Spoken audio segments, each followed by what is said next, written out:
नमस्कार, मैं हूं आपके साथ अनुष्का। आइए अब बढ़ते हैं आज की खास खबरों की ओर। केंद्र सरकार के शिक्षा मंत्रालय द्वारा जारी किए गए कोचिंग संचालकों के लिए नए नियमों को लेकर उज्जैन विक्रम विश्वविद्यालय द्वारा संचालकों के साथ बैठक आयोजित कर नियमों का पालन करने की बात कही गई। उज्जैन में विक्रम विश्वविद्यालय के कुलपति डॉक्टर अखिलेश कुमार पांडे द्वारा उज्जैन में संचालित होने वाले कोचिंग संचालकों के साथ एक बैठक आयोजित की गई, जिसमें बच्चों को अच्छे तरीके से मार्गदर्शन कैसे मिल सकता है, इस पर खास तौर पर चर्चा की गई। बैठक में सभी ने युवाओं के भविष्य को लेकर बात कही। कुलपति ने जानकारी देते हुए बताया कि केंद्र सरकार की शिक्षा विभाग द्वारा कोचिंग संचालकों के लिए नई गाइडलाइन जारी की गई है। कोचिंग चलने वाले सभी मालकों को रजिस्ट्रेशन कराना अनिवार्य रहेगा। बैठक में जानकारी देते हुए नियमों का पालन करने की बात कही गई है, जिसमें 18 वर्षों से कम उम्र के बच्चों को कोचिंग नहीं दी जाएगी। ज्यादा से ज्यादा बच्चों को नहीं बिठाया जाएगा। एक रूम में जरूरत से ज्यादा बच्चों को नहीं बिठाया जाएगा। ऐसे कई पॉइंट में जिन पर कुलपति ने कोचिंग संचालकों के साथ बैठक में उन्हें नियमों का पालन करने के निर्देश दिए। ऐसा नहीं करने वाले कोचिंग संचालक के खिलाफ कार्रवाई की बात कही गई है। केंद्र सरकार के जो शिक्षा मंत्रालय है, उन्होंने एक जो कोचिंग चलती हैं, कोचिंग के रेगुलेशन के लिए एक रेगुलेशन बनाया है और सारे विश्वविद्यालयों को उसको भेजा है। तो आज जो है उसी के सिलसिले में जितने भी उज्जैन के हमारे माननीय संचालक लोग हैं, उनकी एक बैठक बुलाई है कि वो जो रेगुलेशन है वो कैसे इम्प्लीमेंट किया जाए।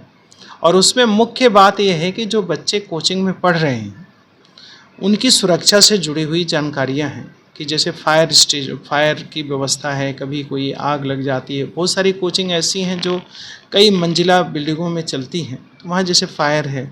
और दूसरा ये है कि बच्चों में स्ट्रेस ऐसा देखा जा रहा है कि बाहर कई ऐसी घटनाएं घट रही हैं कि जहाँ बच्चों को बहुत स्ट्रेस है।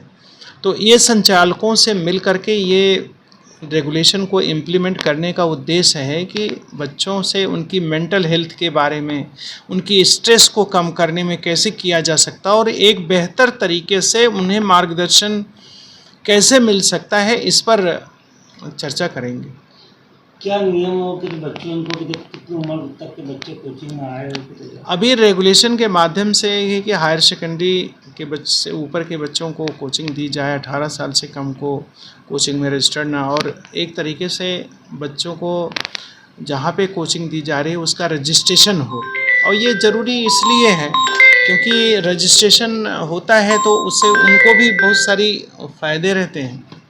तो उसमें एक तरीके से संचालक महोदयों से बात करके इसको प्रभावी तरीके से कैसे सारे उसके पॉइंट्स को लागू किया जा सके, इस पर हम लोगों ने आज चर्चा किया है।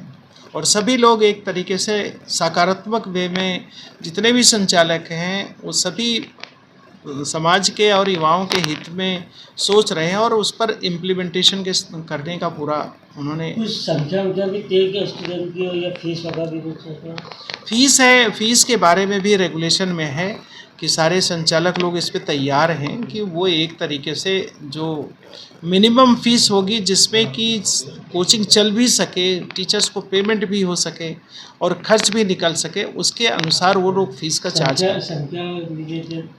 संख्या तो एक क्लासरूम रहता है जो 60 है, 100 है, जो उनका जैसी व्यवस्था बैठने की रहती है और उनकी प्रेजेंटेशन की व्यवस्था है, वैसा आश्वासन सारे हमारे संचालकों ने दिया है।